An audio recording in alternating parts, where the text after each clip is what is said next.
It's day 25 in the Love at Last Sight Challenge, and today we're talking about people pleasers. It's really letting go of insecurity because, Chris, I know that I'm a recovering people pleaser. Me too. It's just something I don't know that has been difficult for me to do over the years, to say no to people. I want to please people. I want them to like me. I don't want to cause conflict. But I've learned that people pleasing is really very selfish. It's really caring more about what people think about me than it is about loving them. And the root cause of people pleasing, we've discovered over the years, is really insecurity. You want people to like you, and it's that fear of rejection. And so I think, well, if I say no to that request, then they're not going to like me anymore. But really, love is not about being liked. It's just about loving them. And it's the most loving thing you can do, is to be honest with someone in a loving way. And really, Chris, it comes down to pleasing that audience of one, doesn't it? It really does.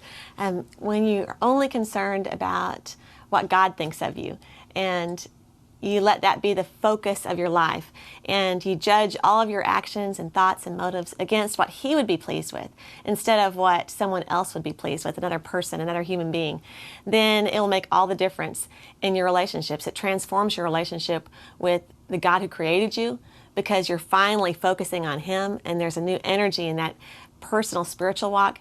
And then also, it sets you free from trying to please everyone else all the time. Because the truth is, you're never going to please everyone all the time, and usually you can't even please anyone all the time or some of the time. And so you end up being frustrated yourself, they're frustrated with you, and your relationship with God just kind of falls by the wayside because you're no longer putting that in a priority that it should be. So Carrie and I have found, through years of experience of trying to please people, that it's a no-win situation.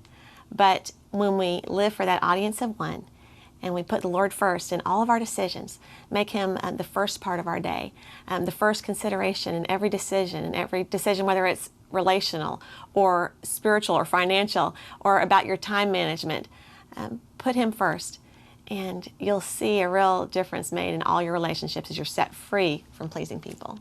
Yeah, I have a friend who says, why do you try to do what even God can't do? Even God can't please everyone. I mean, some people today are praying for rain, for their crops and or for their yard that's turning brown, and then other people are praying, God, please don't let it rain because we got a big picnic today.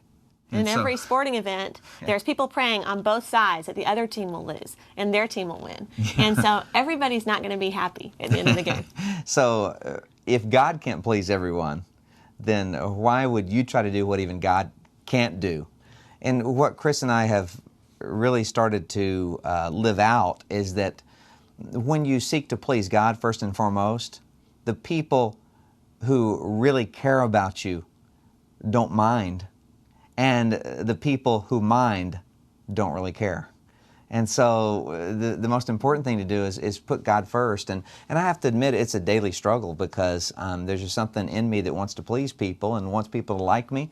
But it's not about being liked, it's about loving. And the good news is you have a God who loves you unconditionally, and that really sets you free to risk loving. So today, risk loving, not pleasing, but loving. Hey, we'll see you tomorrow.